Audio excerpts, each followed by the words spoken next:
Gusto mo ba na hinding-hindi makakatulog sa kakaisip sa'yo buong magdamag ang partner mo?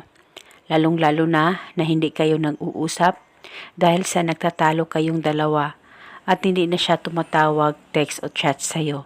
At ikaw ay naghihintay na tawagan text o i-chat niya pero wala talaga. At gustong-gusto mo na siyang makausap at gusto mo na rin na magkabati kayong dalawa ng partner mo. Kaya ngayon, maituturo ako sa inyo na isang paraan at isang gabay para magkaayos kayong dalawa ng mahal mo. Basta dapat 100% ang paniniwala mo sa mga ganitong pamamaraan. Nang sa ganon, ikaw lamang ang pakakaisipin niya at hindi siya makakatulog sa kakaisip sa'yo.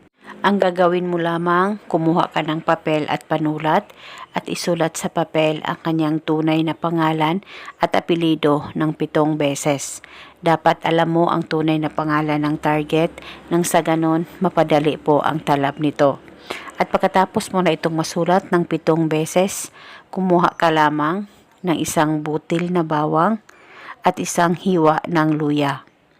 At pagkatapos balutin ang bawang at isang hiwa ng luya, ibalot mo ito at saka ilagay sa plastic o ziplock at pagkatapos ilagay ito sa higaan mo o di kaya sa ilalim ng unan mo at uunanan o higaan mo ito buong magdamag. Wala na po kayong kailangan pang banggitin o ibulong na spell, basta gawin itong ritual na tama ang pagkagawa mo. At kinabukasan, kung hindi ito safe sa unan o sa higaan mo, pwedeng kunin at ibalik lamang ito sa tuwing ikaw ay matutulog. At paniguradong pagkatapos mong magawa ang ritual ay tatawagan, i-text o i-chat ka niya at magkaayos kayong dalawa. At hihigaan, uunanan mo ito hanggang kailan mo gusto. At isa itong paraan para magkaayos kayong dalawa ng partner mo.